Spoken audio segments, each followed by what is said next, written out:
Baik, selamat sekali lagi, selamat sore semuanya, dan berharap kalian selalu sehat.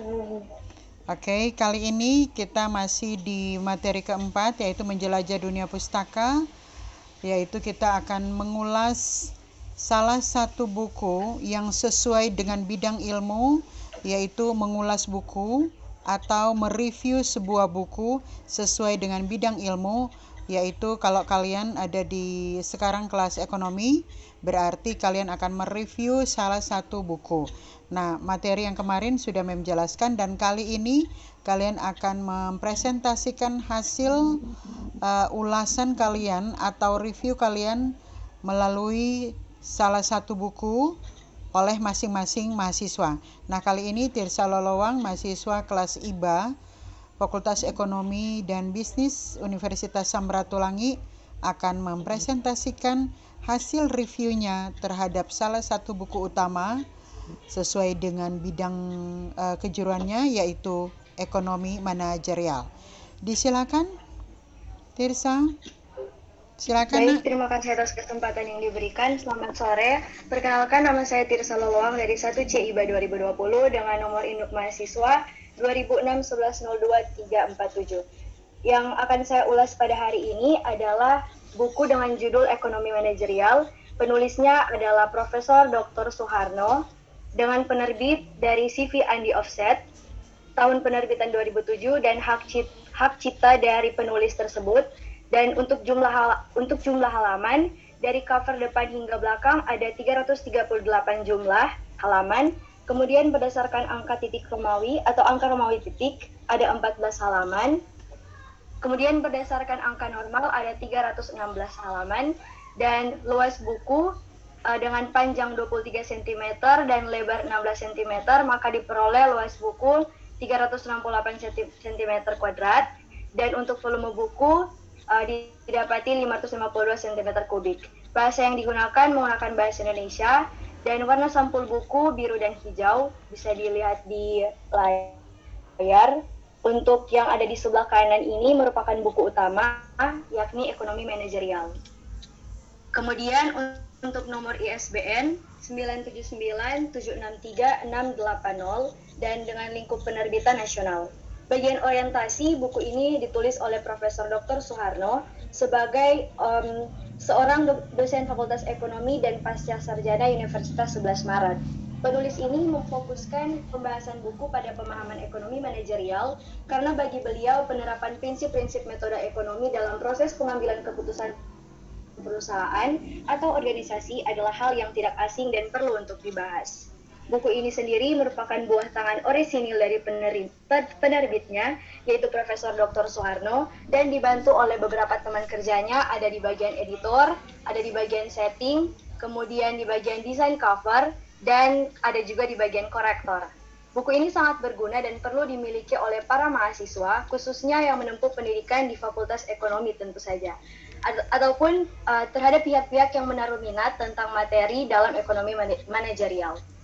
Selain karena secara spesifik membahas tentang ekonomi manajerial, buku utama ini juga memiliki pembahasan yang mudah dipahami dan dilengkapi dengan kurva, tabel, gambar yang mendukung pembahasan verbal. Dapat juga dilihat di tayangan, ada tabel, ada grafiknya dan kurvanya, dan dengan pembahasan yang mudah dipahami. Bagian tafsiran isi, buku ini menjelaskan dengan baik tentang ekonomi manajerial. Seperti yang sudah saya tulis, hal ini merupakan bab dari buku utama ekonomi manajerial. Kemudian dalam pembahasan buku menunjuk pada masalah-masalah penting yang perlu dipahami para manajer ataupun pihak-pihak yang terkait.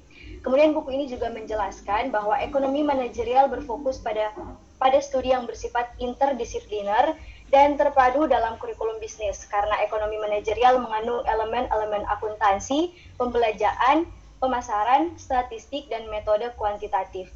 Melalui penerapan prinsip-prinsip metode ekonomi, kita dapat dengan jelas mengerti mengenai konsep pengambilan keputusan, sebab diperlukan hal-hal pendukung seperti keakuratan informasi dan ketetapan komunikasi. Hal inilah yang dibahas dalam buku utama yang saya ulas pada hari ini. Pada bagian evaluasi, saya mengevaluasi beberapa aspek. yakni yang pertama, keunggulan yang terkandung dalam buku ini cukup banyak. Antara lain, buku ini ditulis oleh penulis yang ahli di bidang ekonomi, bahkan telah memegang gelar profesor. Tentu saja hal ini tidak diragukan lagi, terlebih karena penulis menyelesaikan buku ini bersama tim kerjanya. Kemudian keunggulan lain yang juga bisa kita lihat pada bagian isi dari buku ini, adanya jumlah halaman yang sedikit dan dengan besar buku yang ideal. Dalam artian buku ini dapat dibawa dengan mudah kemana saja. Buku ini juga bukan berarti tidak lengkap karena membahas topik yang sangat banyak, namun sangat terperinci. Bahkan tidak tanggung-tanggung dalam memberi contoh grafik serta gambar seperti yang sudah saya tampilkan tadi. Walaupun hanya memiliki luas buku yang 360 cm dan volume 552 cm, namun pembawaan materinya bersifat spesifik dan terperinci. Pembawaan materi juga bersifat dasar dan enak dibaca bagi kaum awam, dan tentu saja menyediakan soal latihan juga di setiap bab. Akan tetapi, kelemahan yang menjadi aspek yang saya nilai adalah yang pertama, mulai dari covernya, karena satu ganjalan pertama yang menjadi alasan orang mau membeli suatu buku adalah dinilai dari tampak depan atau cover dari buku tersebut. Dan buku ini tidak dilengkapi dengan cover buku yang baik. Seperti yang teman-teman bisa lihat tadi, buku ini memiliki cover yang kurang menarik, dalam artian juga buku ini tidak sesuai antara cover dan isinya. Sehingga bagi saya pribadi sebagai pengulas, menilai bahwa buku ini tidak memberi daya tarik yang lumayan tinggi karena mulai dari cover saja tidak relate atau tidak berhubungan dengan isi dari buku tersebut. Kemudian seperti yang kita tahu juga, esensi dalam pembuatan buku atau cover buku bukan semata-mata untuk nilai pemasaran saja, tetapi juga untuk perkenalan antara calon pemberi buku dan calon pembeli buku dengan buku itu sendiri, sehingga dapat dikatakan bahwa sampul buku ini perlu banyak diubah. Hal lain yang perlu diperhatikan juga adalah hubungan antar bab. Buku ini tidak memberi hubungan antar bab sehingga tidak dapat ditetapkan alur untuk pembacanya. Berbeda dengan buku kedua yang dapat menjadi pembanding, yakni buku yang berjudul Manajemen Strategis dengan penulis Edi Yunus. Buku itu memiliki desain sampul buku yang lebih baik, dan buku yang kedua ini memberi nilai tinggi pada sampul depannya. Sampulnya dapat menggambarkan isi buku, apa yang sekiranya akan dibahas dalam buku, dan bisa menarik nilai jual yang lebih tinggi. Walaupun memang isi dari buku kedua ini tidak selengkap dari isi buku pertama. Buku kedua hanya memberi penjelasan dalam bentuk kata-kata saja, tanpa dilengkapi gambar dan grafik. Seperti yang dapat teman-teman dan Mem lihat, buku kedua ini banyak mengandung teorinya saja tanpa memberikan pembahasan berupa grafik ataupun contoh-contoh. Kemudian selanjutnya bisa kita lihat juga bahwa meskipun terdapat perbedaan dalam kelebihan dan kelemahan masing-masing buku, namun kedua buku ditulis sebagai upaya pengedukasian berkenaan tentang ekonomi manajerial dan strategi. Rangkuman dari ulasan yang telah saya ulas adalah buku ekonomi manajerial akan sangat berguna bagi mahasiswa ataupun pihak terkait yang memerlukan ilmu manajemen. Pembawaan isi materi dan latihan soal dari buku pertama sangat baik dan tidak perlu dilakukan lagi, dan yang menjadi kekurangan hanyalah pada bagian covernya saja. Penulis telah luar biasa menyusun buku ini, menjelaskan hingga tuntas hal yang mendasar dalam ekonomi manajerial.